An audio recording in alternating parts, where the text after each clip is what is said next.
नमस्कार दोस्तों, स्वागत है आप सबका भद्रा आईएएस एकेडमी में। आज के सेशन में हम लोग डिस्कस करेंगे वोल्केनो के टाइप्स। जी हाँ, वोल्केनो के types on the basis of nature volcanic eruption का।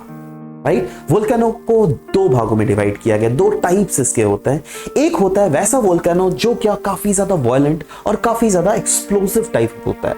इसको हम लोग एक अलग नाम से भी जानते हैं, that is called central eruptive type. ये जब भी निकलता है बहुत ब्लास्ट करके निकलता है। और दूसरा टाइप ऑफ वोल्केनो निकलता है जो क्या एक फॉल्टेड प्लेन से इजेक्ट होता है। इसको हम लोग बोलते हैं क्वाइट टाइप या फिर फिशर टाइप ऑफ इरप्शन। ना, इन दोनों टाइप्स को अच्छे से डिस्कस करते हैं। सबसे पहले हम लोग बात करेंगे वायलेंट या फिर एक्सप्लोसिव टाइप, जिसको हम लोग central type eruptive type of volcano भी बोलते हैं। ना, नाम से ही पता चल रहा है ये वायलेंट टाइप है। मतलब जब भी ये इजेक्ट होता है ना, तो ये बिल्कुल बम के तरफ फटता है। जी हाँ, ये एक्चुअली में बम के तरफ फटता है। बम के तरफ फटने के साथ साथ आजू बाजू वाले रीजन में अर्थक्वेक तक आ जाता है। जी हाँ, यहां पे बताया गया है दैट इसका इरप्शन जो होता है काफी ज्यादा रैपिड मतलब आपको भागने का टाइम नहीं मिलेगा। जैसे अर्थक्वेक अगर आया तो आपको भागने का टाइम मिलता नहीं है, बट वहीं पे फ्लड अगर आ गया ना, आराम से आप बच पाओगे, आराम से आपको सेफ जगह में मूव करने का टाइम मिलेगा। बट क्या अर्थक्वेक टाइम देता है? नहीं। राइट, वैसे ही ये वाला वोल्केनो होता है। ये वाला एक बार फटा ना तो सीधा आप भागोगे भी तो आपके सिर के ऊपर वो गिर जाएगा। समझ लो बात, ये है।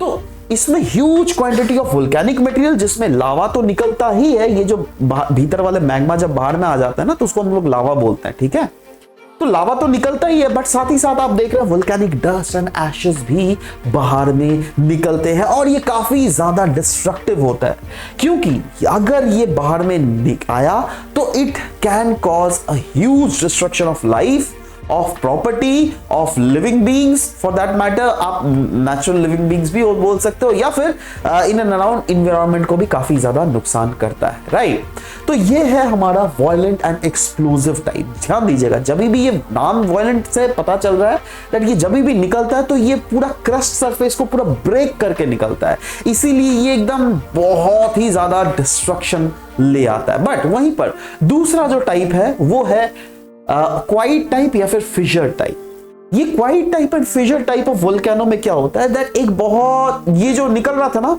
वायलेंट टाइप, वो ना एक पैसेज से निकलता है, एक सिलिंड्रिकल पैसेज से निकलता है, जिसको हम लोग वेंट बोलते हैं। ठीक है, बट यहां पर जो है ना, यहां पर जो वेंट होता है ये बहुत लंबा सा होता है, क्योंकि टेक्निकली इस फेज में ऐसा होता है जहां पर एक बहुत बड़ा अर्थ के क्रस्ट में बहुत लंबा सा क्रैक आ गया है, और उस क्रैक से वो धीरे धीरे वो लावा निकल रहा है।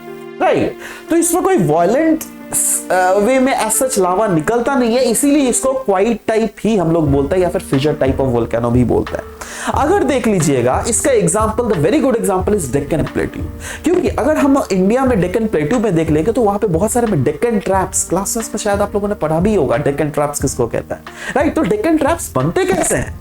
ऑफ कोर्स इस टाइप के फिशर वोल्केनिक इरप्शन ही जियोलॉजिकल पास्ट में इंडिया के ऊपर हुआ होगा, जिसके कारण इस टाइप ऑफ शील्ड वोल्केनोज या फिर क्वाइट वोल्केनोज या फिर फिशर टाइप ऑफ इरप्शंस हमें देखने को मिल रहा था। यहां पर भी ऑफ कोर्स यहां पर भी जो लावा निकलता है वो काफी ज्यादा ह्यूज क्वांटिटी का रहता है, जो क्या, बट ये निकलता वो कहां से निकल रहा था? एक वेंट से निकल रहा था, सिलिंड्रिकल वेंट शेप से। बट यहां पे कहां से निकल रहा है? एक लंबा सा फ्रैक्चर जोन से, फॉल्ट जोन से निकल रहा है। राइट, जिसके कारण ये मैग्मा जो है बहुत स्लो अपवेल होता है और ये बहुत दूर दूर तक स्प्रेड होता है। Right, and of course the very good example is Deccan lava plateau of India. Right, so this was a brief discussion that we have discussed about the different two types of volcanoes. We will meet in next very session with a altogether a new topic. Till then, bye bye, take care.